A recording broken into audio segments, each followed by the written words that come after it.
kufanya kazi na biashara mbalimbali. Kwa hiyo wakakubali kuingia gharama, wakakubali kuishi mahali hapa kwa ajili ya kazi ya Mungu, na walikuwa na uwezo kufanya kazi kubwa na kupata kipato kikubwa sana, lakini kwa sababu wamekubali kuingia gharama ya wokovu, ndio maana wako mahali hapa. Bwana Yesu asifiwe sana. Ndio tukumwona mtumishi wa Mungu hapa Lodosi amekubali kuacha ndoa yake, amekubali kuacha kwa muda familia yake kwa ajili ya kuja kumtumikia Mungu mahali hapa. Sio jambo rahisi, mwana wa Mungu, kuacha watoto wako unaopenda, kuacha familia yako unaipenda, kuacha mji wako mzuri ambao unaujenga kwa ajili ya kazi ya Mungu. Ni jambo la kawaida kabisa, mwana wa Mungu. Ni lazima mtu uweze kukubali kwamba kufa pale msalabani haikuwa ni bure, ilikuwa ni gharama kubwa sana, na ndio maana watu wa Mungu wako mahali hapa wamekubali kumtumikia Mungu kwa sababu wamekubali kuingia gharama. Haleluya. Mchana huu leo, mwana wa Mungu, natamani mtu aweze kufahamu kwamba sipo gharama hauwezi kumwona Mungu.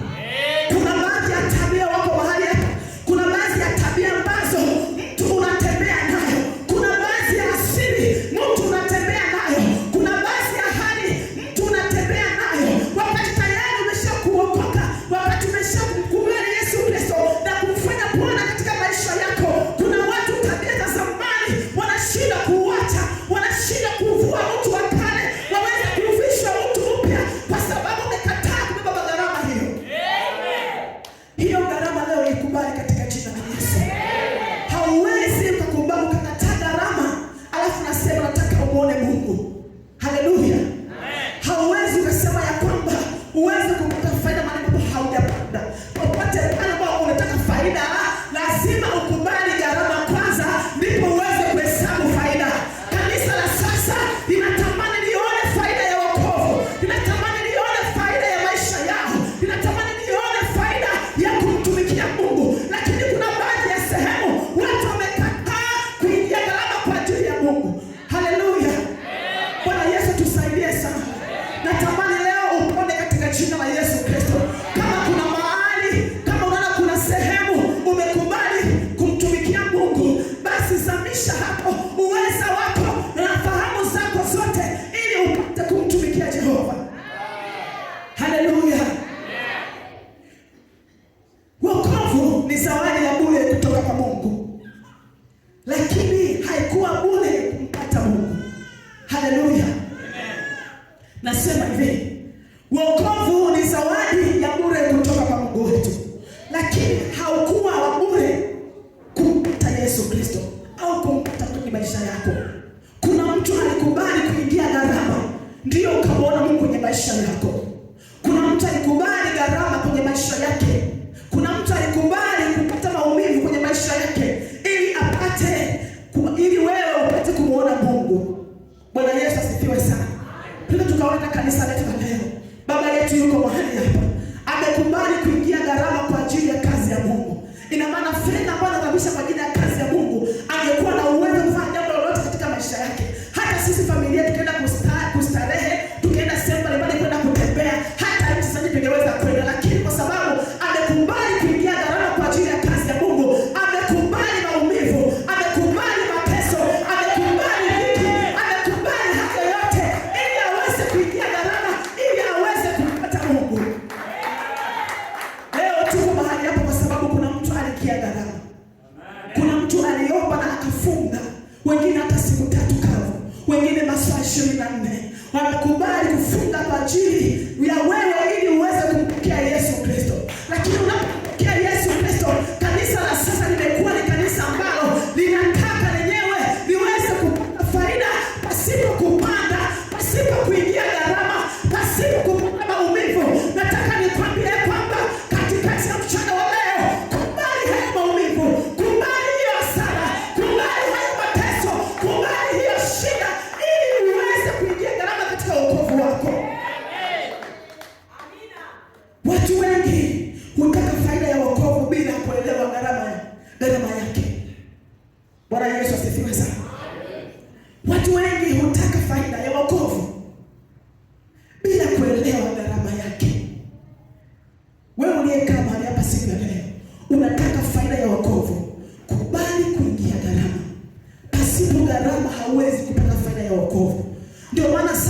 kuna watu wanalalamika kwamba hawamuoni Mungu kwenye maisha yao. Wanaombewa lakini bado shida iko pale pale. Kuna wakati mwingine kaa kwenye chumba chako cha siri, jikague katika maisha yangu, kweli nimekubali kuingia gharama ile ya pale msalabani? Nimekubali kuishi maisha matakatifu ili niweze kumuona Mungu? Wakati mwingine Mungu unaweza ukaomba akanyamaza kimya. Sio kwamba haoni mateso yako, sio kwamba haoni shida yako, sio kwamba haoni hali unayopitia. Anataka tu uamue moyoni mwako, ukubali kuingia gharama, uache ile hali unayotembea nayo, uache ule mtu wa kale, ukapate kuvaa mtu mpya chini ya kumtumikia yeye.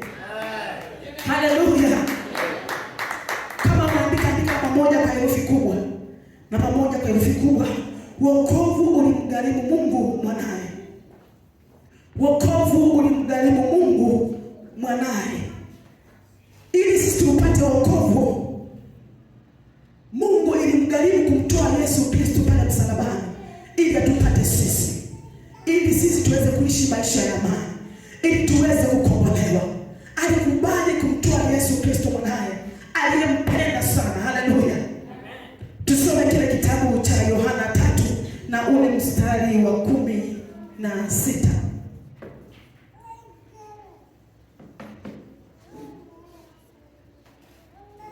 Yohana 3 na ule mstari wa 10. Ni mstari ambao umezoeleka sana, lakini leo nataka utafakari kwa jicho la tofauti kabisa. Ndio tunasoma katika jina la Yesu. Amen.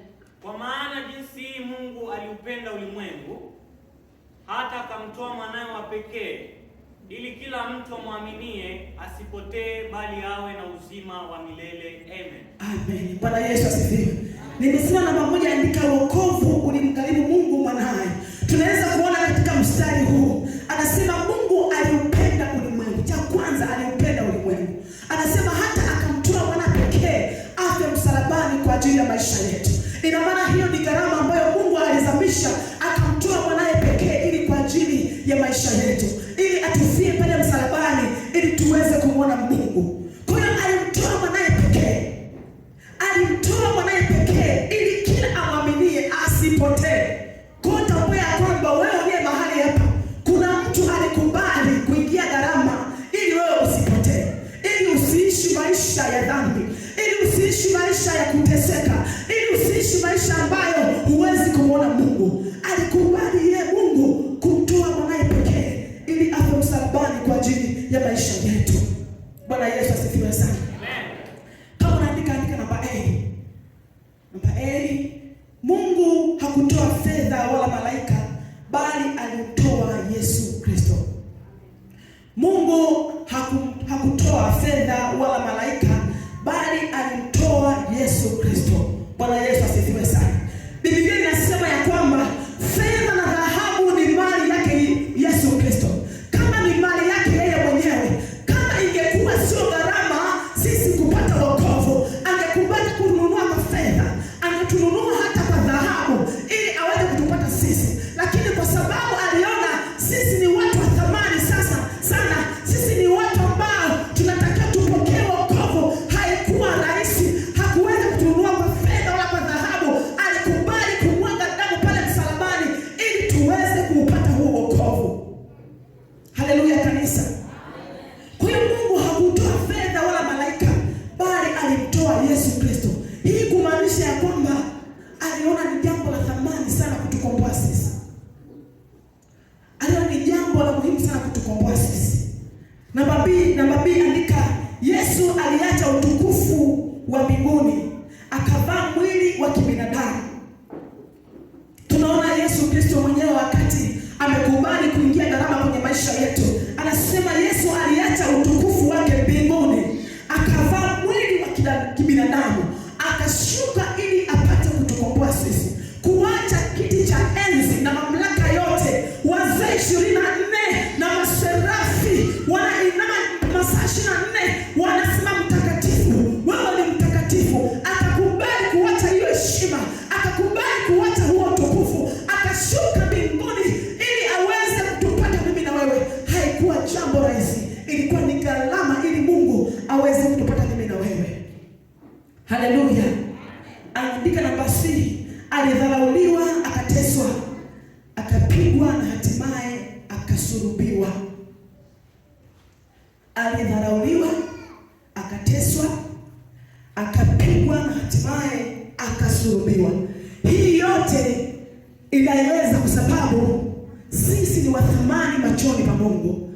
Sisi ni wa thamani machoni pake. Anapoona sisi tunachumulia wokovu, ni furaha yake, kwa sababu